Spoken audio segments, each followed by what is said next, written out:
And welcome to the Football 360 Show, the fastest 48 minutes of football talk on the planet. Another beautiful week of football action still going on. We're going till December and beyond as far as actual football action happening. Matt, how you doing today? Doing great. He is Matt Bierman. I am JP Rock. You may know me from such things as Flower Scouting, Flower Football, Game Plan Strategies, Football Consulting. Of course, Matt, people know you from Elite Football Academy, Yep, Boom 7, flag football, coaching, you name it, everything football, too right? much football.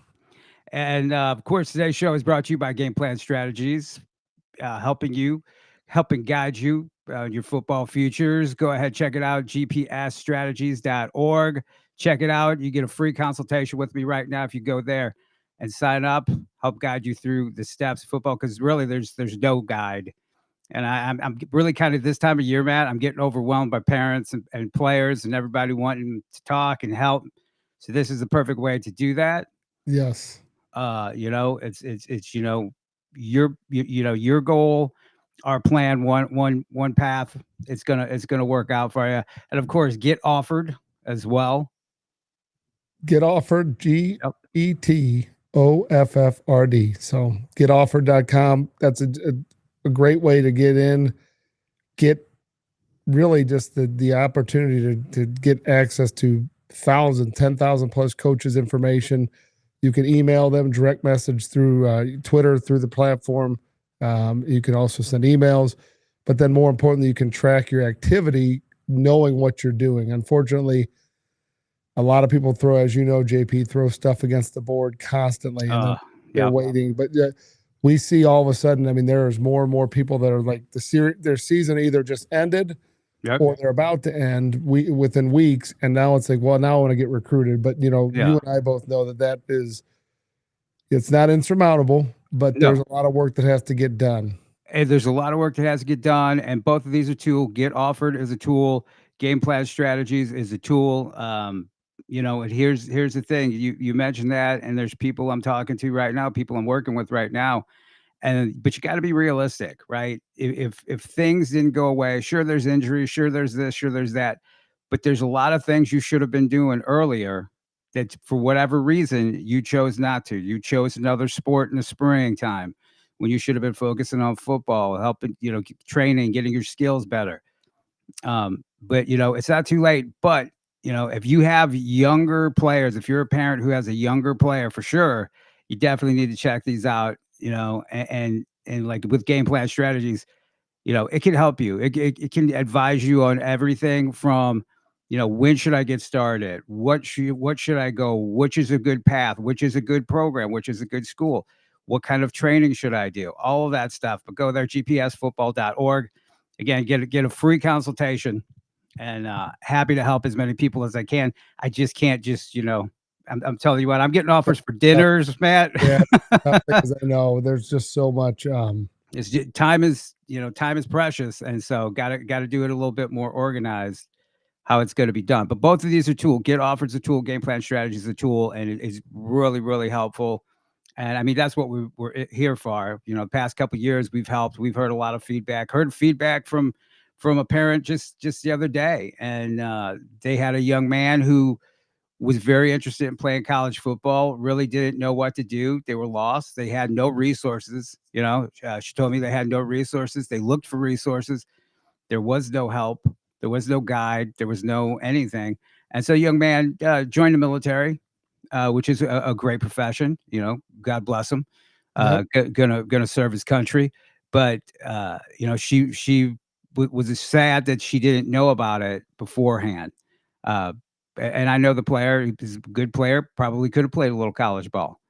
But, kids need to know what they want. They have to be realistic. And it really helps if they have that soundboard, that guidance, somebody to consult or advise them on the steps to take. Makes it a lot easier. And you see it, and you have a son, you're a coach, you're a trainer, you can tell him the steps, right? Yeah. I mean, shoot, I just not everybody wrapped up writing a book about it, like a guide. And honestly, JP, there's so much to it that if you don't start early, it is really tough. I mean, and that's just to play at any level, because at Any the end level. of the day, like there's so many kids that want to play college football. Like literally, I just got a text from a lady who I had not seen in years, used to work at our facility. They moved down to Texas years ago, and there's a young man at that school that her kids attend, Yeah. and he's wanting to play college football. Right, he's already got an offer or two, but like he's been hurt this year, and now all of a sudden, like it's like, hey, let me reach out to any resource I can get and see if I can help. And she sent me. She was smart when she sent it. She sent me links of his film and a bunch of clips so I could look at it pretty quickly, right? That's the same thing you need to be doing with college coaches. If you don't give them all the info and you make them hunt for it, they're too busy. There's too many other kids, so you got to make it easy for them. And I think that's the first pitfall. I mean, well, what's the first pitfall? Not being a good player, right? I guess that's the first. Realistically, that's the first pitfall, is that kids think they're better than what they are. That's huge. Yeah. I mean, the number, and you mentioned it last week, like just, part of like your services, like letting people know what level they should play at. Right. And so I know that hurts people's feelings and they might not like it. Right. But you got to be honest with them. It saves you a lot of time and money in the long run if somebody's honest with you, because there are guys out there, and it with training aspect, guys will tell you what you want to hear in order to keep that cash register rolling. And sometimes those guys, to be truthful, like I don't think they don't know what they don't know either. So That's true. It's the blind leading the blind. And so they're maybe coming from a spot, like a spot of like, okay, I want to help. And my God, you're really good. But like I was watching film the other day with some kids, and I made a comment. I said, like that kid's really good. Mm-hmm. But I've been around ones that are really good. Elite. Like elite. Like went to the NFL, played at that level, and then were, rookie of the year type of scenarios, Right. So when you see that and you see your run of the mill big high school kid and you're like, oh, that kid's good. Yeah, he's a really good football player. Yep. He's not what you're making him out to be. Right. No. I think therein lies, you see that all the time, right? Like, it's like what's your perspective? And I think that's where you and I come in, is that, our perspective is pretty unique. I mean, 20 plus years for both of us, I think over 50 years of combined experience of seeing this and being around it. We're objective. We have no skin in telling you what you want to hear, know? No, because you should get an objective feedback that says, hey, look, there's people that have been wrong. Yep. But there's also guys that say, hey, you know what? I was telling people about Cody Schrader, as both of us were, like, mm-hmm. To basically walk on a Truman was a complete breakdown of the system, right? There's a lot of those guys, and yeah, but congrats to Cody Schrader, because there are guys out there who I've talked to who they're too good for that, and they will straight up tell me that they're too good for that. I'm hearing that more and more, and now. It's an insult to them. I'm like, what? You're hearing more of that. More and more. Are you? No. I'm hearing, if I'm not going D1, like I won't play D2. I've probably heard that from 10 different kids. Yeah. Oh, here's the crazy thing. Heard it from more than that. Yeah. The crazy thing is that now more than ever, that is the pathway. Yes. Division II football is not Division II football of 10, 20 years ago. No. Right. And that's not a slight at Division II football at all. That is just saying things have changed. Things are changing, right? Again, how there was a new ruling yesterday with the JUCO and the Division II guys, and when they can communicate and how that works, and getting the extra year from JUCO to 4-year college. Mm-hmm. But the reality of it is like I would question how much you love football, because I don't know that most people realize when you're playing FBS or FCS Division I football, the level of stress and what it really takes. You have to be so much better than everybody else on the field in high school just to have a chance to be decent and survive in college. Right. And I think, when you hear a kid that's like, borderline, that says, oh, well, I'm not going to play. Then the first thing I question is, do you really love football? Absolutely. Playing because if someone else wants you to, or do you love football, right? Because if you loved football, I'm not saying that you need to just arbitrarily, punish yourself and go down to a lower level. And I respect people having a good opinion of themselves because you got to believe in yourself first and foremost. Absolutely. But there is the market tends to send messages, right? And there are certain kids that will get passed by because there's things that are out of their control, right?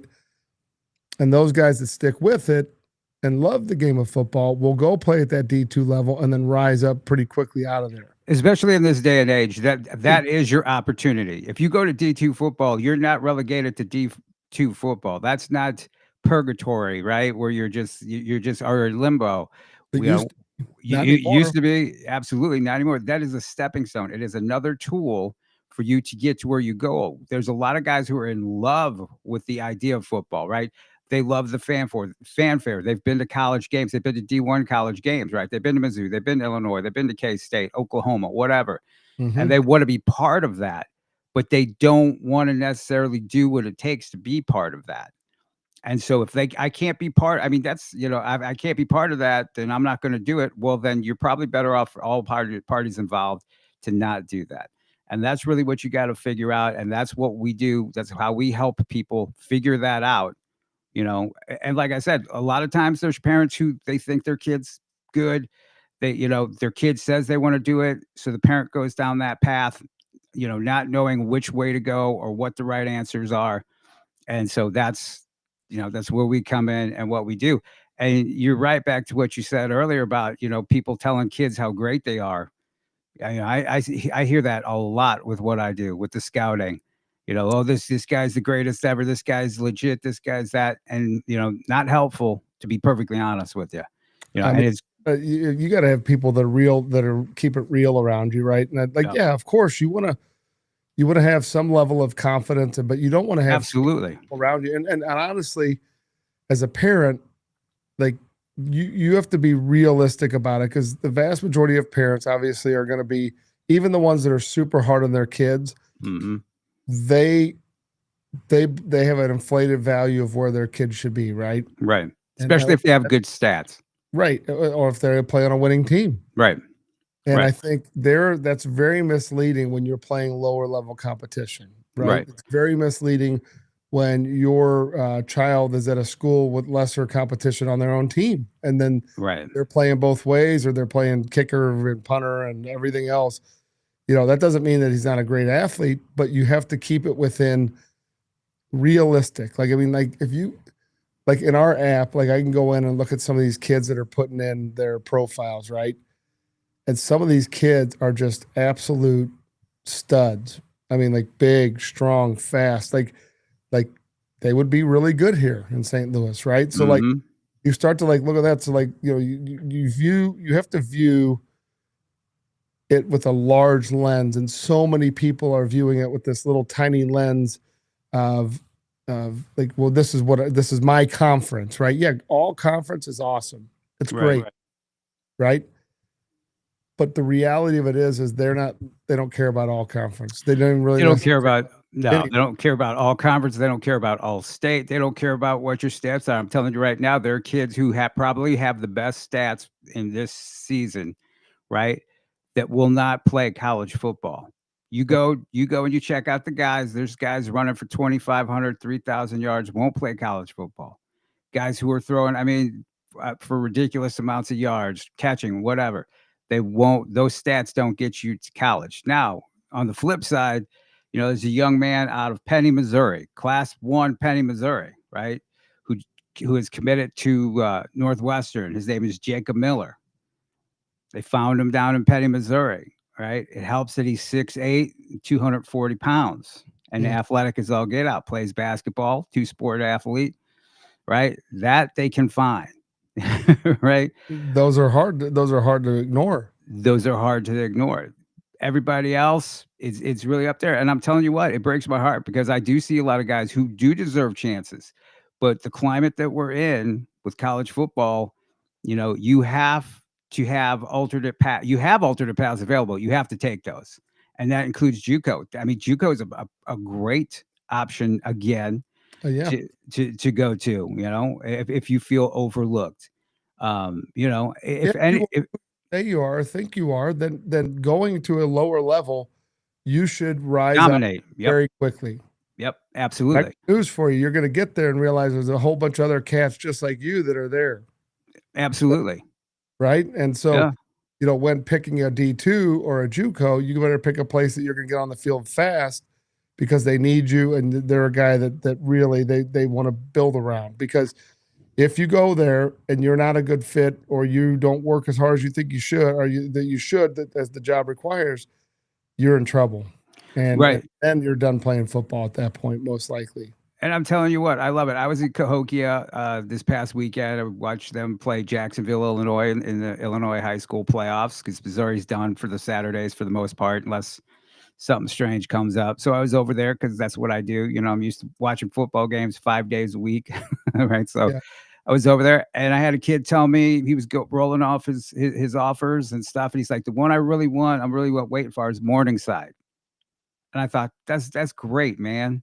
You know what? There's a realistic young man, right? Who knows what he wants, and he just wants that opportunity, and that's his school, right? He wasn't rattling off names. Lonnell Boyd, and just get himself an offer. Absolutely. Well, yeah. Well, not to give too much away, but that's a distinct possibility.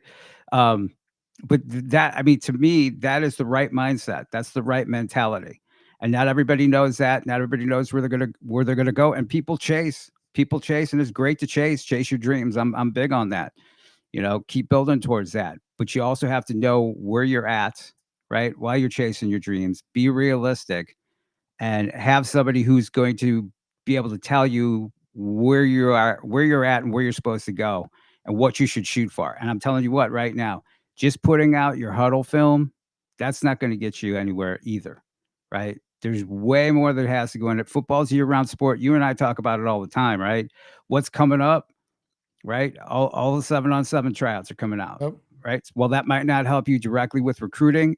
It's a step, right? It's football related, and it will help you in the game of football overall. After that, coming up at the beginning of the year in February, what's coming up? Combines. There you go, right? Middle school combine. Yep. Great place to start.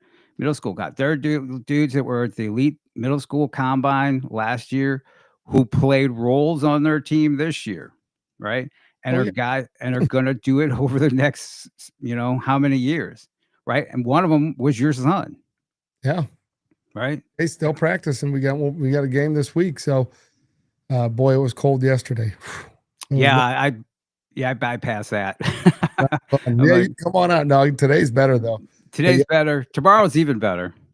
Yeah, then by Friday it's going to be 70, I believe. So, Right. So football, football. Well, since we're going down that path, enough of that. Let's go football wise. yeah, Parkway West. How about Parkway West, man? yeah, Right. 9-2. Is that right? yeah, 9-2. They had a 9-2. really good, and then the two games that were lost were hard fought, close games. So definitely a season to be proud of. And then you got a really tough opponent in Zumwalt North, who's perennially one of the toughest schools out of St. Charles County. I'll tell you what. That's going to be one of the best games on Friday.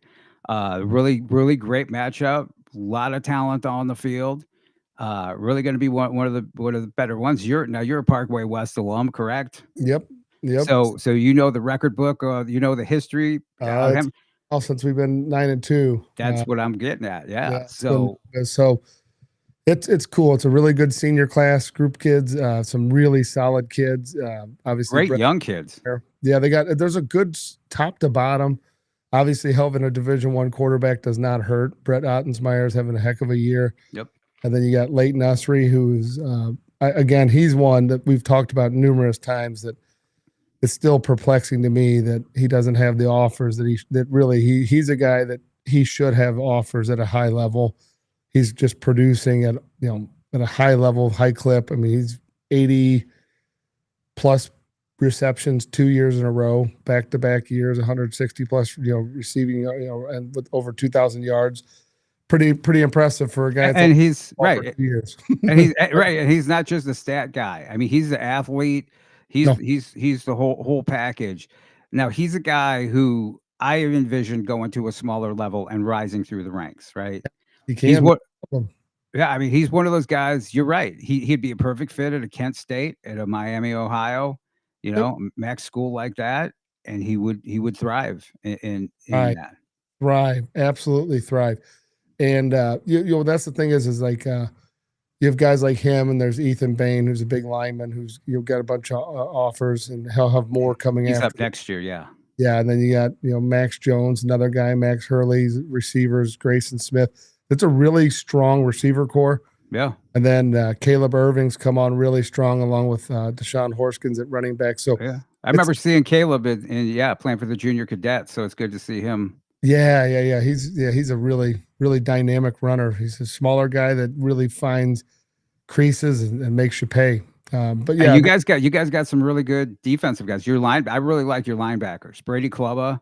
Oh, I love it. Kluba. How do you pronounce that? Kluba. Kluba. I always call him Kluba because it reminds me because he's a Kluba, right? Oh man, he is a Club, he's an energy guy, man. He transferred from Pattonville. His family moved into the district, and it's been. I think they've had a great year. I think he's had a great year. I think it's been a really good experience for him.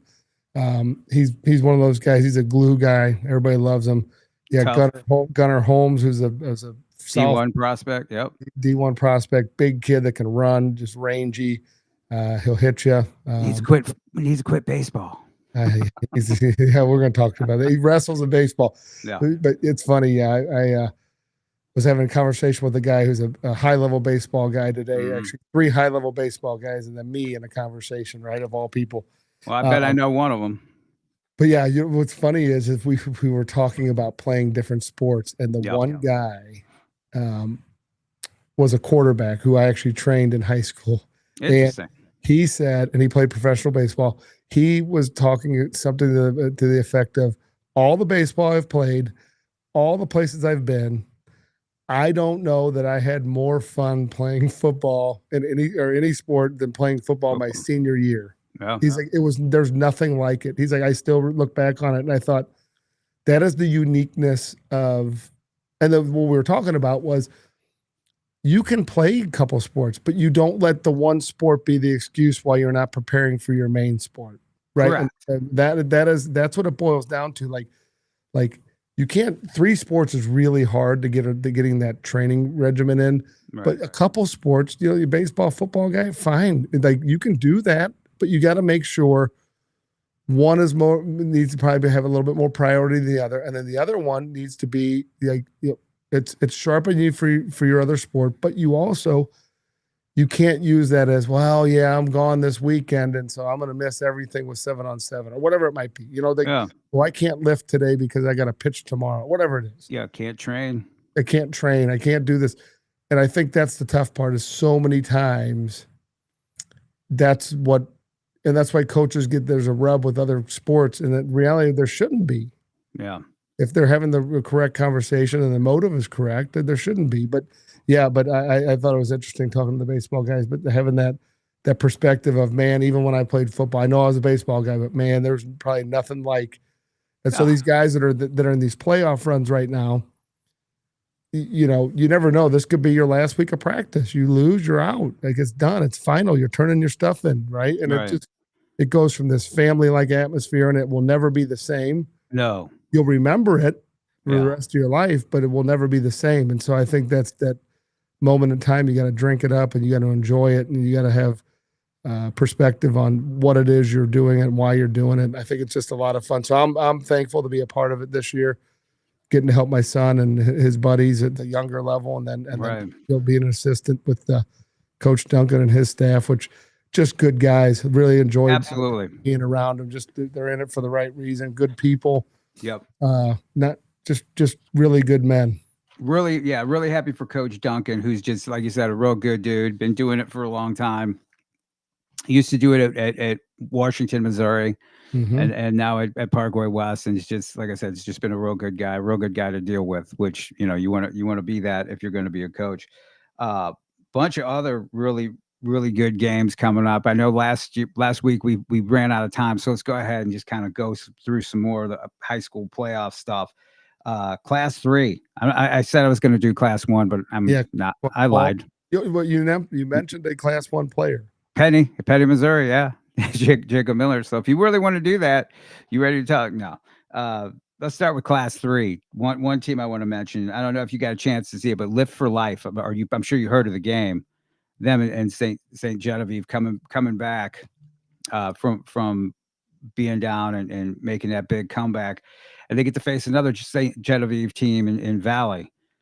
So, which is no joke, especially very good matchup, especially at their place. Coach Woolfolk just doing a great job down at Live for Life with that program, and bringing kids on, a lot of stud athletes, and so that's going to be a really good matchup. A team that is quietly can do some damage and go far in the playoffs, in my opinion. They got a big game they got to get past this week, but Vianney is 4-6, but they got some studs, man, and led by Sam Dean, who Sam committed to where? Missouri Southern, which is a great get for them.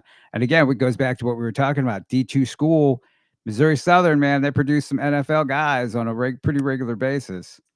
And he's one of those guys that he could be there a couple years, put on some pounds, have some college film, and he's out of there. And I think the schools are smart enough. I think that was part of their recruiting thing to him too. It's like, hey, we had a guy last year that transferred, I forgot where, like down south, and Wyoming came in on him late, right? Like, so like there's stuff that happens like that.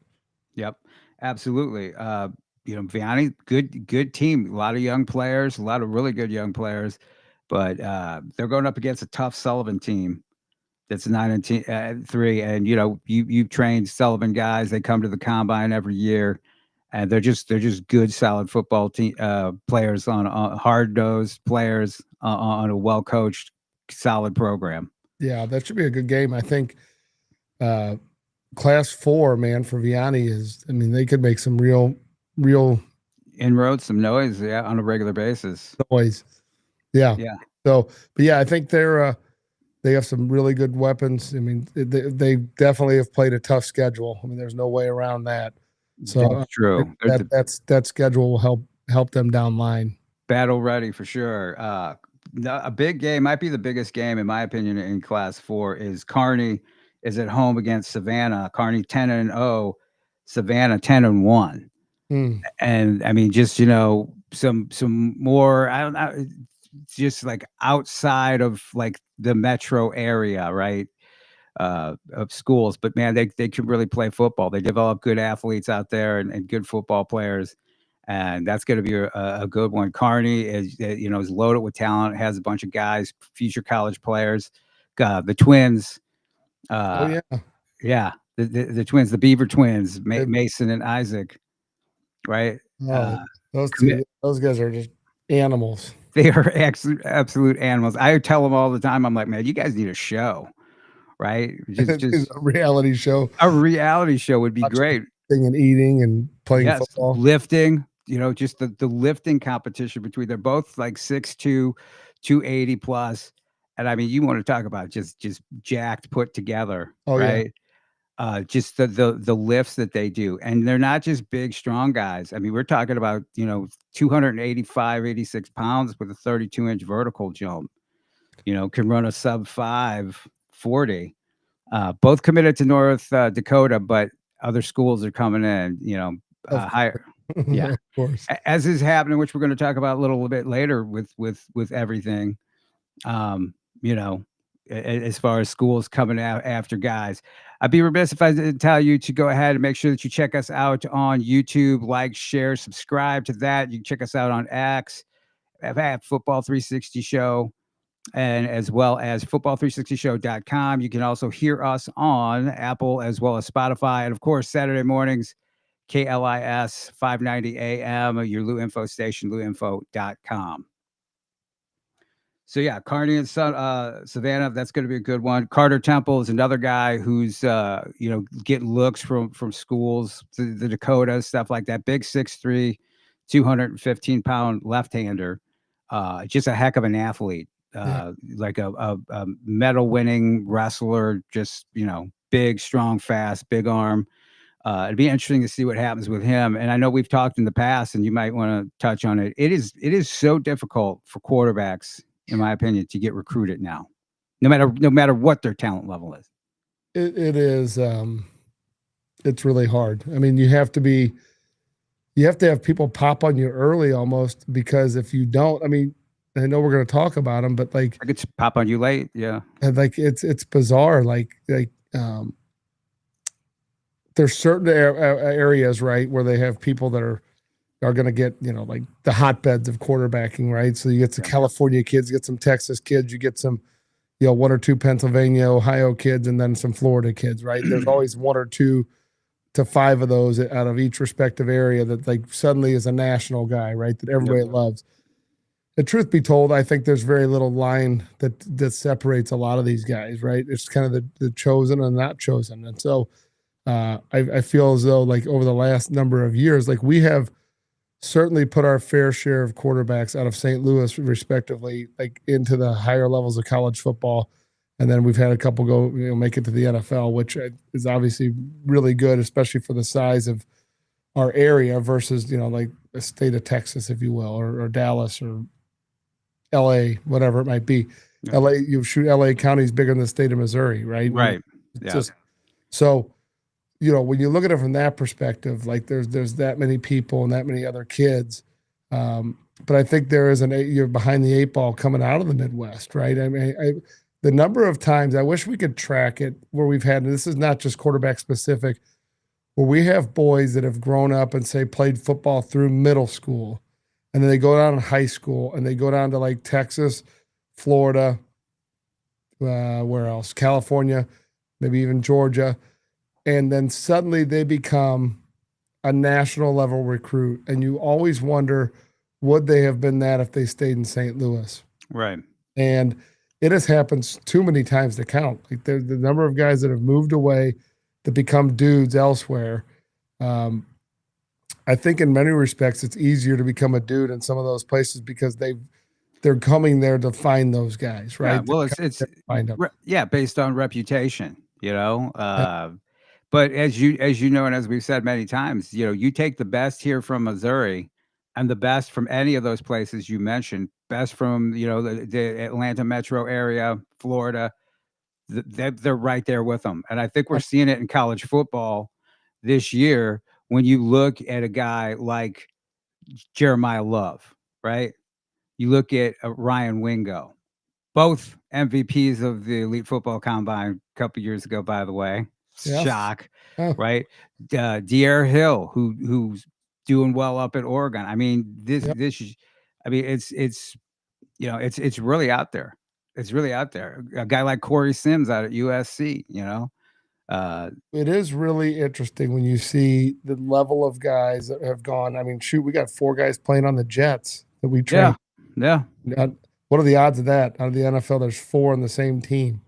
Well, now I think it's pretty good. Well, on the same team, yeah, I think it's pretty good now, and we could dedicate a whole show to the trajectory of what football was and has become.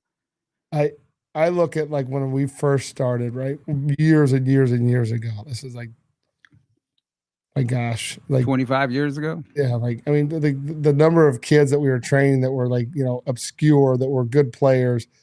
And then I would say that as we had more kids go to Mizzou, and then the prominence of Mizzou and those kids that were there really helped kind of shape a lot of like what happened in the metro area beyond that. Like we've always had good guys, obviously, that go on.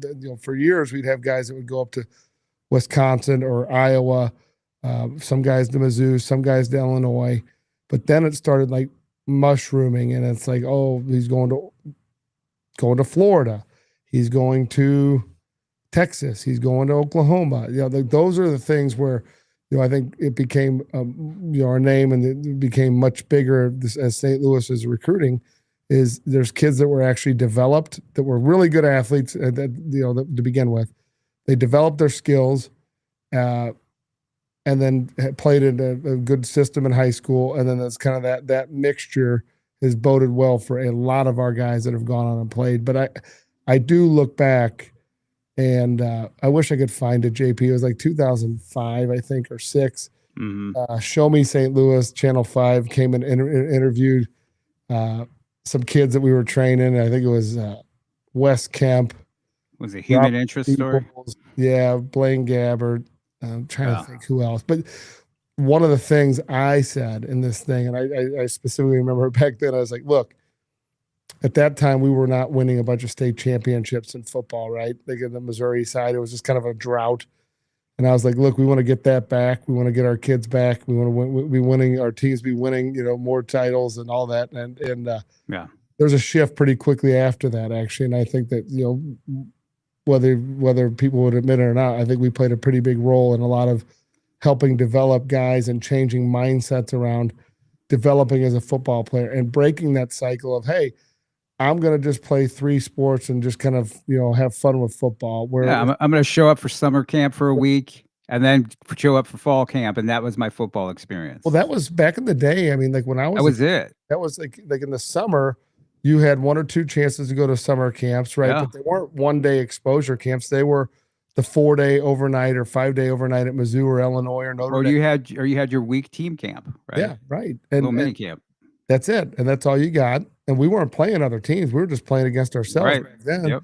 And I think, when we changed kind of some of that mindset of like how you develop in the off season, what you do, how you treat yourself as a football player, lifting wise, running wise, skill development wise. And I think that helped some of our kids compete at a higher level. So when they got to where they were going, they weren't left behind. And far too many times we had guys get there and they don't know what they're doing, right? They don't. Yep. They don't. Yeah. And so it's I think it's an evolving deal. So that's why we do film study with kids. That's why we do developmental work on the lifting, and that's why we do skill work. That's why we have coaches, talking to parents and consulting the kids about what they should expect when they get to college, because it's just like you're a freshman and then boom, you're out, and now you're fending for yourself. Yeah. You're on a team where they're not only are you fighting for a position, you're fighting for money that they're going to give you. And that money represents how well you're respected on that team and where you fit in the pecking order. So, Yep. I mean, you think it's competitive in high school trying to get a scholarship. Wait till you're in college trying to fight for, $5,000 and playing. Yeah. Right? Yeah. Oh no, it's you're right, but there is a direct correlation to and the timeline shows it, to where people realize that you needed to put in the year-round work on football, right? Whether it was training, then 7-on-7 came along. Now all across the state and the region. I mean, you got dudes coming up out of Kansas, and that was never a thing. But now you've got 10, at least 10 guys a year coming out of Kansas who are D1 guys. And that was never a thing before. You might have had 1 or 2, and they always had to go around and cherry pick. But now you have Mizzou. Mizzou just offered a kid out of Hayes, Kansas, offensive lineman who was up there this weekend. Gus Corsair, a 6'3", 280-pound lineman out there. But this weekend there was a big name that was up there that we've been talking about for what? Yeah, we're going to talk about. Yeah, we're going to talk about him in a minute. Well, I've been talking about him for 3 years. Yeah. Right now, everybody's an expert on this kid. Right.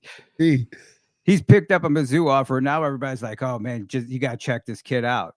Really, you got to check this. Yeah, we'll talk about it when you get to it. But there's a couple of thoughts I have that are really funny in the comments that I keep reading about the. Oh, his rating. It's nutty. But anyway, a couple more. You got Hannibal Odessa. That's going to be really good. Brett or Brent Jewell? Yeah. Who is at a Luther North out there, the head coach at Odessa, and he's really got his team rolling. Got some good athletes. They were good last year, but man, they're really rolling. Orchard Farm is going to be at Parkway North. That's going to be another really good game if you get a chance to go see it. Really good game. Orchard Farm is no joke. They're 10-1. And North is 2, right? North is, they might be, yeah. Lafayette. Yeah, they might be. And then Luther North St. Mary's, good game. A lot of young talent, both equally pretty matched, both 6-3. I think St. Mary's is 7-3. And then we already talked about Parkway West and Fort Zumwalt North. You're guaranteeing a victory, right? You're going to bring it on home. I'm guaranteeing a good effort. Good effort. Ladue at Ritter. That should be an interesting game. Mm-hmm. two teams who've never played each other, and I mean, Ritter's tough schedule is really coming into into play now. They're rolling over some guys. Parkway North, Ladue, handled a really tough Hazelwood East teeth. You guys face them, right? They're good, man. They're really good. They were down 19-0 and came back and beat them. Yeah, yeah, and I mean, Hazelwood East, a lot of fast, a lot of speed, a lot of smaller, fast guys. Mm-hmm. Let's see, Cape Central is going to be at Farmington. We need to just take some time to talk about Brent Eckley. Yep. And the job he's doing down there. I mean, he's got Farmington. That doesn't surprise me. No. Wherever he goes. He's got everywhere he goes, he just wins. Cape Central, I saw them earlier against St. Dominic, and St. Dominic just dominated them. Now they were without their best player, Keyshawn Boyd, who's back. He had a foot issue. And Keyshawn from the elite combine coming in there and doing well. So that should be an interesting one. Carthage 9-1. Their only loss is to Nixa against Republic. If you're in the southwest part of the state, you want to check that game out, because it is going to be a fight. It's going to be a heavyweight fight. Big country-fed kids beating each other up, man. And then some skill guys doing their thing. Probably. I don't know if it is the game of the week. There's a couple of them, but Rockhurst at Platte County. Now we can talk about the young man, Rocco Marriott. Rockhurst is going to be, without question, the toughest competition that Platte has faced this season. Very, very good. Coach Donahoe, very, very talented coach. Accidentally called him Coach Severino when I saw him earlier. Sure, he's like, what? I'm like, oh, I'm sorry, man. Just old habits. You know what I mean? He's living in the ghost of Coach Severino. I know that sucks. But man, Brockhurst, very good. Garrett Miller, a kid who good quarterback. Again, another elite combine kid, came over as a freshman, really good. Cash Lewandowski is a name to remember. He is very Cody Schrader like. Just a gym rat, loves to lift, workout kid, running back, linebacker, goes both ways. And I mean, he's just put on a show this year, just really elevated them at running back and linebacker. And just very talented. They got size, they got a big line, offensive, defensive, they got speed. So it's going to be a pretty good matchup. Of course, Platte County is just loaded with D1 offensive skill guys. You have Braden Stevens, committed to Minnesota just recently. Brooks Hall, a tight end who just picked up an offer from UCF. He's picked up a bunch of different offers. Jack Oots is committed to Kansas. And, of course, Rocco Marriott, better late than never, right? We've been talking about him for a long time, and him being a high-level D1 prospect. Of course, picked up an offer from West Virginia, picked up an offer from UCF, is committed currently to James Madison, who, by the way, is ranked higher than Mizzou. Yeah. So he's got to think about that one. But went up there for an official visit to Mizzou this weekend and came away with the offer. Yeah, and you and I kind of have known for a few weeks that stuff was going on behind the scenes, right? Yep. But we, rather than be the guys trying to break stories and breaking news, that we play it close to the vest, and I think that's why you can be trusted sources, because we're not trying to be heard here first. Come on, this is their family decision. This is what they're doing. Yep. Lord knows they've been through enough in the recruiting process. We've talked to his dad numerous times together and separately, and just they've gone through the whole thing, and obviously the Mizzou offer, because his dad played there, means something, but it also the timing is part of it as well. So, right. And how many quarterbacks they're going to bring in as a consideration, and then obviously money and all that stuff. I mean, there's so many things. But then I read these guys like, well, they couldn't offer him too soon because he's only a 3-star, and it's like, the stars only come from the offer. So, okay, now he's got all those offers you just named: UCF, West Virginia, Mizzou. Let's say a couple James more Madison, pile in. Oh, all of a sudden he's a 4-star. Yes, and I've said this for some time, and I've said it on this show. The fan recruiting service sites, right? They're fan services. They pick who they rank based upon offers. 100%. So, I mean, and so you see it, and I find it funny because I'll check on it occasionally, and I'll see guys who weren't, and they were maybe in the top 20 at some point, but all of a sudden they're top 5 kid because of who their offers are, and so you can't take that Self-fulfilling stuff. prophecies. Yeah, JP, I was talking to one of our guys last night. I'll remain nameless, yeah, but it's a specialty position. Okay.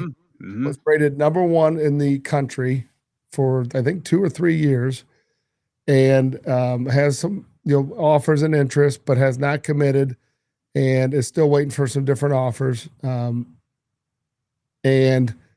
has now suddenly moved down to number 8 or number 9. You want to know why? Why is Because that? the other kids have committed. There you go. So Yep. now your ranking slides is arbitrary based on. But wait a second, we had a contest, a scoring contest, and I beat these people. Mm-hmm. Yeah. But now they're ranked higher than me based on what? Their offers? Because now it's a salesmanship thing, because they don't want to say, well, our top rated guy didn't have the offers we thought he was going to have. Right. Right. I mean, it just shows you. It's like, come on, like it's fan based. It's fan related. Yeah. Cover your butt. Yeah, the offer that you have that has the larger fan base, you're going to be ranked higher. That's just how it is. Unless you're just a freakish athlete and player like Jackson Cantwell, who's everybody thinks is can't miss because he's 6'8", 300-pound, just Olympic caliber athlete. Right, but I mean, I'm consistent. Rocco Marriott was a top 5 guy in the state for me all along. Right. 2 years ago. Change it when he didn't have Mizzou. Didn't change it. People were saying to me, "Well, how can you have him rated that high?" He's that good of a player. Keenan, athleticism. Come on. Yeah, Keenan Harris. But see, like you said before, they don't know what they don't know. And I'm telling you right now, these national recruiting sites and most of the local guys who cover stuff couldn't pick people out of a lineup. Okay.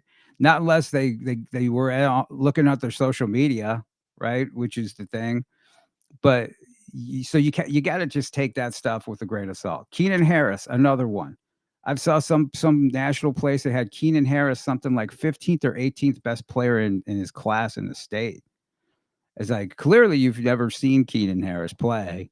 Right. In person, or just seeing the kind of athlete he is, whether it be in 7-on-7 or actual football. I think it's a disrespect to Mizzou to a certain degree too. I think there's just still like, you're not really SEC. It's like, what? Come on. Like, obviously the last 3 losses have not been great for Mizzou, but hopefully they can get it back on track. But the reality of it is this is a scenario where I think, if those offers say Alabama or even Florida, which isn't great, there's still sense of well, that's just better, right? Right, it's just better, right? It's although SEC. Alabama, how many 3 points better than Mizzou? 6 points. I mean, well, come on, yeah. It's not like they're getting blown off the field. This isn't like like a charity case. This is a bona fide contender in the SEC each year. Right, man. We've run out of time. It's hard to believe. Like I said, fastest 48 minutes of football talk. Another game you got to see, Lafayette CBC. I mentioned that before we get out of here. I just saw DeSmet and CBC. Wanted to talk about that a little bit, but we've run out of time. I mean, just great athletes, heavyweight fight, just trading punches. DeSmet is going to be very, very good next year. I would not want to play them in the coming years because, I mean, they had a freshman rip off a 99-yard kick return, and nobody could touch him. He was just that he just smoked everybody. Speed. CBC, of course, just a little bit faster, a little bit older, and did their thing. So Mizzou, 3 more games left. They got to try to turn it together. Kirby Moore is apparently the new Brady Cook. Everybody wants him gone. He's become the scapegoat. I mean, you started a quarterback who's never started a game before. I know. For 3 teams in the country. And they were in it. We'll see how these next 3 games go. Oklahoma's ranked team they got to face. That does it, man. Where can people reach you at? EliteFootball.net, and then Elite Football on Instagram, or Elite Football Academy on Instagram, and Elite Football on Twitter. Yep. Catch me, JP Rock MO on X, JP Rock Scout U on Instagram, gpsfootball.org. Go ahead and get yourself a free consultation. And that does it, man. Everybody have fun. It should be nice weather for the games. So that's something to look forward to. And everybody stay safe, have fun. Good luck to everybody out there, and we will talk to you next week.